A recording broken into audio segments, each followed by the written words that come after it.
جلال انصر سے ملاقات کے بعد وہ اپنے احساسات کو کوئی نام دینے میں ناکام ہو رہا تھا۔ کیا اسے اپنے پچھتاوے سے آزاد ہو جانا چاہیے تھا؟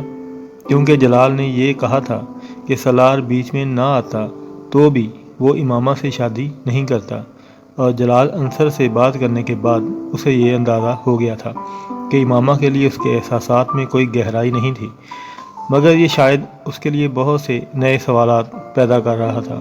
وہ جلال سے آج ملا تھا 1.5 سال پہلے۔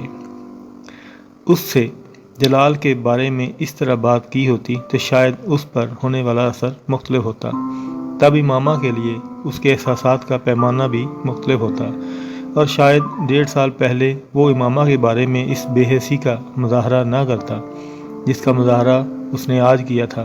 وہ ایک ذہنی رو میں اپنے کندھوں سے بوجھ ہٹا ہوا محسوس کرتا، اور اگلی ذہنی رو اسے پھر الجھن کا شکار کر دیتی۔ MBA کا دوسرا سال بہت پرسکون گزرا تھا۔ پڑھائی کے علاوہ اس کی زندگی میں اور کوئی سرگرمی نہیں تھی۔ وہ گیمز میں صرف ڈسکشن میں ہی اپنے کلاس فیلو کے ساتھ گفتگو کرتا، یا پھر گروپ پروجیکٹس کے سلسلے میں اس کے ساتھ وقت گزارتا۔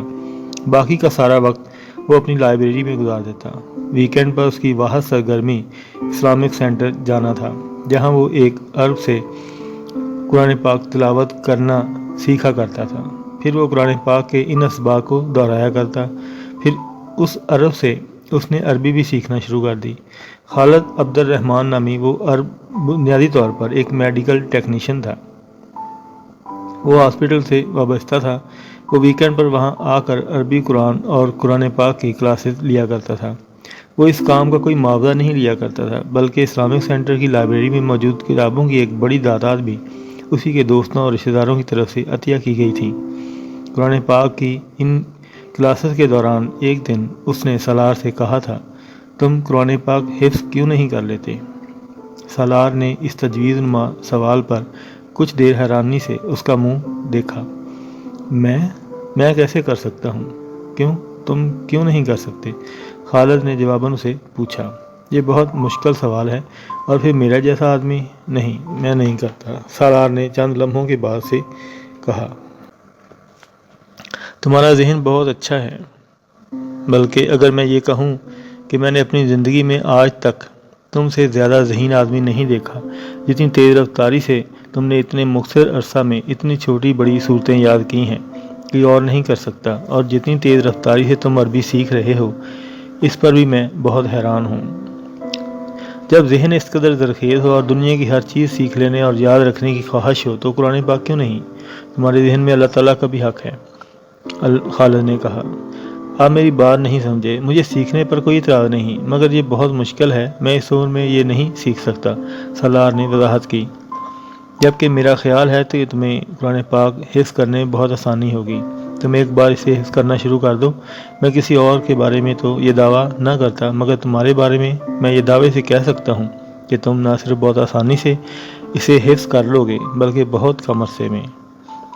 سالار نے اس دن اس موضوع کے بارے میں مزید کوئی بات نہیں کی، مگر اس رات اپنے اپارٹمنٹ پر واپس آنے کے بعد وہ خالد عبد الرحمن کی باتوں کے بارے میں ہی سوچتا رہا۔ اس کا خیال تھا کہ خالد عبد الرحمن دوبارہ اس کو اس بارے میں کوئی بات نہیں کرے گا، مگر اگلے ہفتے خالد عبد الرحمن نے ایک بار پھر اس سے یہی سوال کیا۔ سالار بہت دیر چپ چاپ اسے دیکھتا رہا، پھر اس نے مدھم آواز میں خالد سے کہا، مجھے خوف آتا ہے۔ کس چیز سے؟ قرآن پاک حفظ کرنے سے، خالد نے حیرانی سے اسے پوچھا۔ سالار نے اس بات میں سر ہلایا۔ کیوں؟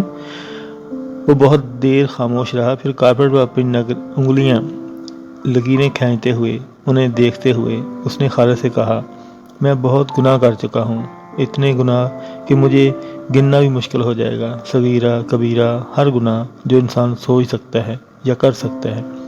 میں اس کتاب کو اپنے سینے یا ذہن میں محفوظ کرنے کا سوچ بھی نہیں سکتا۔ میرا سینہ اور ذہن پاک تو نہیں ہے، میرے جیسے لوگ اسے حفظ کرنے کے لائق نہیں ہوتے، میں تو ایسا سوچ بھی نہیں سکتا۔ اس کی آواز بھر آ گئی۔ خالد کچھ دیر خاموش رہا، پھر اس نے کہا، ابھی بھی گناہ کرتے ہو؟ سالار نے نفی میں سر ہلا دیا۔ تو پھر کس چیز کا خوف ہے؟ تم اگر قرآن پاک کی تلاوت کر سکتے ہو اپنے ان سارے گناہوں کے باوجود تو پھر اسے حفظ کیوں نہیں کر سکتے؟ اور پھر تم نے گناہ کیے مگر اب تم گناہ نہیں کرتے، یہ کافی ہے۔ اگر اللہ تعالیٰ یہ نہیں چاہے گا کہ تم اسے حفظ کرو تو تم اسے حفظ نہیں کر سکو گے، چاہے تم لاکھ کوشش کرو، اور اگر تم خوش قسمت ہوئے تو تم اسے حفظ کر لو گے۔ خالد نے چٹکی بجاتے ہوئے جیسے یہ مسئلہ حل کر دیا۔ سالار اس رات جاگتا رہا۔ آدھی رات کے بعد اس نے پہلا پارہ کھول کر کانپتے ہاتھوں اور زبان کے ساتھ حفظ کرنا شروع کیا۔ اسے حفظ کرتے ہوئے احساس ہونے لگا کہ خالد عبد الرحمن ٹھیک کہتا تھا۔ اسے قرآن پاک کا بہت سا حصہ پہلے ہی یاد تھا۔ خوف کی وہ کیفیت جو اس نے قرآن پاک حفظ کرنا شروع کرتے ہوئے محسوس کی تھی وہ زیادہ دیر تک نہیں رہی۔ اس کے دل میں کہیں سے استقامت مل رہی تھی، کہاں سے کوئی اس کی زبان میں لڑکھڑاہٹ دور کر رہا تھا، کون کوئی اس کے ہاتھوں کی کپکپاہٹ ختم کر رہا تھا۔ کیوں؟ فجر کی نماز سے پہلے وہ اس وقت بے تحاشا رو دیا جب اس نے پچھلے 5 گھنٹے میں یاد کی ہوئے سبق کو پہلی بار مکمل طور پر دہرایا۔ وہ کہیں نہیں اٹکا تھا، وہ کچھ نہیں بولا تھا، زیر زبر کی کوئی غلطی نہیں کی۔ آخری چند جملوں پر اس کی زبان پہلی بار کپکپانے لگی تھی، مگر آخری چند جملے ادا کرتے ہوئے اس نے بڑی دقت ہوئی، مگر وہ اس وقت آنسوؤں سے رو رہا تھا۔ اگر اللہ یہ چاہے گا اور تم خوش قسمت ہوگے تو تم قرآن پاک حفظ کر لو گے، ورنہ کچھ بھی کر لو نہیں کر پاؤ گے۔ اسے خالد عبد الرحمن کی بات یاد آ رہی تھی۔ فجر کی نماز ادا کرنے کے بعد اس نے کیسٹ پر اپنی زندگی کے پہلے سبق کو ریکارڈ کیا تھا۔ اس بار اسے کسی دقت کا سامنا نہیں کرنا پڑا تھا۔ اس کی آواز میں پہلے سے زیادہ روانی اور لہجے میں پہلے سے زیادہ وضاحت تھی۔ اس کی زندگی میں ایک نئی چیز شامل ہو گئی تھی، اس پر ایک اور احسان کر دیا گیا تھا، مگر اس کا یہ ڈپریشن ختم نہیں ہوا تھا۔ وہ رات کو سلیپنگ پلز کے بغیر نیند کا تصور نہیں کر سکتا تھا، اور سلیپنگ پلز لینے کے باوجود وہ کسی اپنے کمرے کی لائٹس کو آف نہیں کر سکا تھا۔ وہ تاریکی سے خوف کھاتا تھا۔ پھر یہ اب خالد عبد الرحمن ہی تھا۔ اس نے ایک دن اسے کہا تھا کہ وہ اسے قرآن پاک کا سبق زبانی سن رہا تھا۔ اسے احساس ہو رہا تھا کہ خالد عبد الرحمن مسلسل اس کے چہرے پر نظریں جمائے ہوئے تھا۔ پھر اس نے اپنا سبق ختم کیا اور پانی کا گلاس اٹھا کر اپنے ہونٹوں سے لگایا۔ اسے خالد کہتے سنا، میں نے کل رات تمہیں خواب میں حج کرتے دیکھا ہے۔ سالار منہ میں پانی حلق اتار نہ سکا، گلاس نیچے رکھتے ہوئے خالد کو دیکھنے لگا۔ اس سال تمہارا MBA ہو جائے گا، اگلے سال تم حج کر لو۔ خالد کا لہجہ بہت رسمی تھا۔ خالد نے منہ میں موجود پانی غیر محسوس طریقے سے حلق سے نیچے اتار لیا۔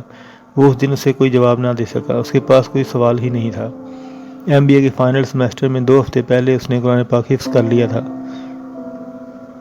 فائنل سیمسٹر کے 4 ہفتے بعد 23.5 سال کی عمر میں اس نے اپنی زندگی کا پہلا حج کیا تھا۔ وہاں جاتے جاتے، وہاں سے آتے ہوئے اس کے دل و دماغ میں کچھ بھی نہیں تھا، کوئی تکبر، کوئی تفخر، کوئی رشک، کچھ بھی نہیں۔ اس کے ساتھ پاکستانی کیمپ میں جانے والے شاید وہ لوگ ہوں گے جو خوش قسمت ہوں گے، انہیں ان کی نیکیوں کے عوض وہاں بلایا گیا تھا۔ وہ قرآن پاک حفظ نہ کر رہا ہو تا تو حج کرنے کا سوچ بھی نہیں سکتا تھا۔ وہ شخص حرم شریف سے اللہ کا سامنا کرنے کی ہمت نہ رکھتا ہو، اسے یہ توقع رکھنا کہ وہ کعبے پہنچ کر اللہ کا سامنا کر لے گا۔ وہ ہر جگہ جانے کو تیار تھا مگر خانہ کعبہ جانے کی جرات نہیں کر سکتا تھا۔ مگر خالد عبد الرحمن کے ایک بار کہنے پر اس نے جیسے گھٹنے ٹیک دیے اور وہ حج پہ جانے کے لیے پیپر جمع کرا دیے تھے۔ لوگوں کو حج پر جانے کا موقع تب ملتا ہے جب ان کے پاس گناہ نہیں ہوتے، نیکیوں کا ہی انبار ہوتا ہے۔ سالار سکندر کو یہ موقع تب ملا تھا جب اس کے پاس گناہوں کے سوا کچھ بھی نہیں تھا۔ ہاں ٹھیک ہے، اگر میں گناہ سے خوف نہیں کھا رہا تھا تو پھر اللہ مجھے اپنے سامنے اور معذرت کرنے سے بھی خوف نہیں کھانا چاہیے۔ صرف یہی نہ کہ میں وہاں سر نہیں اٹھا سکوں گا، نظریں اوپر نہیں کر سکوں گا، منہ سے پانی کے معافی کے علاوہ کوئی لفظ نہیں نکال سکوں گا، تو ٹھیک ہے مجھے یہ سزا ملنی چاہیے۔ میں تو اس سے زیادہ شرمندگی اور بے عزتی کا مستحق ہوں۔ ہر بار حج پر کوئی نہ کوئی شخص ایسا آتا ہوگا جس کے پاس گناہوں کے سوا اور کچھ نہیں ہوگا۔ اس بار وہ شخص میں ہی صحیح، سالار سکندر ہی صحیح، اس نے سوچا۔ گناہ کا بوجھ کیا ہوتا ہے اور آدمی گناہ کے بوجھ کو کس طرح قیامت کے دن اپنی پشت سے اتار پھینکنا چاہے گا، کس طرح سے دور بھاگنا چاہے گا، کس طرح سے دوسروں کے کندھے پر ڈالنا چاہے گا، یہ اس کی سمجھ میں حرم شریف میں پہنچ کر ہی آیا تھا۔ وہاں کھڑے ہو کر اپنے پاس موجود اور آنے والی زندگی کی دولت کے عوض کسی بھی طرح وہ گناہ سے بچنا چاہتا تھا، اور وہ کوئی یہ تجارت نہ کرتا، کاش کسی مال کے اپنا گناہ بیچ سکتا، کسی اجر کے طور پر وہ دوسروں سے نیکیاں مانگنے کا حق رکھتا۔ لاکھوں لوگوں کے اس ہجوم میں دو سفید چادریں اوڑے کون جانتا تھا کہ سالار کون تھا، اس کا آئی کیو لیول کیا تھا، کسے پرواہ تھی، اس کے پاس کون سی کہاں کی ڈگری تھی، کسے ہوش تھا، اس کی زندگی کے میدان میں کتنے تعلیمی ریکارڈ توڑے بنائے، کسے خبر تھی، وہ اپنے ذہن سے کون سے میدان تسخیر کرنے والا تھا، کون رش کرنے والا تھا۔